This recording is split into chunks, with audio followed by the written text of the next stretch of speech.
तर आपण हिला सगळं व्यवस्थित लावायचं आहे.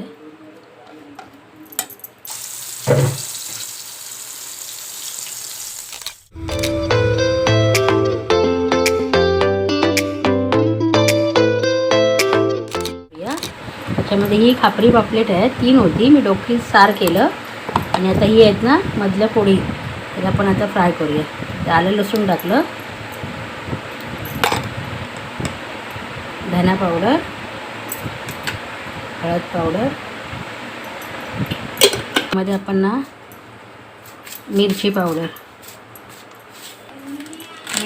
ना. हो, घरगुती मसाला, मालवणी घरगुती मसाला, कोकम मसाला टाकले. आता आपण याच्यामध्ये ना हे कोकम मी भिजत ठेवलेलं तर रस टाकूया. आगुळ घातला तरी चालतो, पण कोकमाचं जरा चांगलं येतं. व्यवस्थित ओळूया. आपण हिला सगळं व्यवस्थित लावायचं आहे.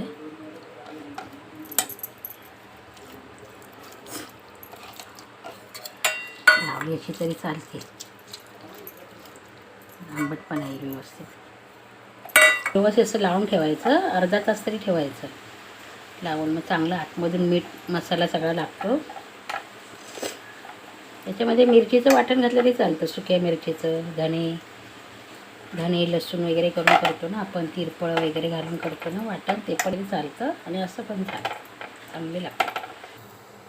पण तांदूळ आणि घेतलं त्याच्यामध्ये थोडंसं मीठ टाकायचं, कारण मसाला टाकला आहे ना आपण, तर मसाला पण टाकू शकतो आपण. याच्यामध्ये थोडं मीठ टाकूया. तेल तापत ठेवलं आहे, शिजवून टाकूया.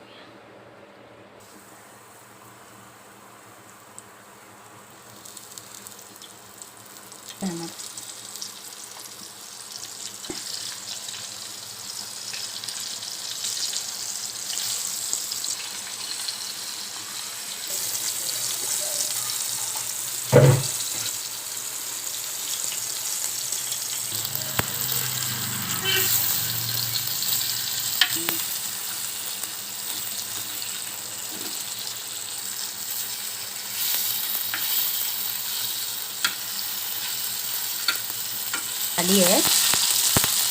दोन्ही बाजूने चांगली खरपूस बारीक मंद गॅसवर घालायची, फ्राय करायची, म्हणजे चांगलं फ्राय होतात ते. जर का तुम्हाला व्हिडिओचे नोटिफिकेशन येत नसतील तर सबस्क्राईबच्या बाजूला बेल आयकॉन आहे, त्यावरती क्लिक करा. त्यावरती क्लिक करून ऑलवरती ठेवा.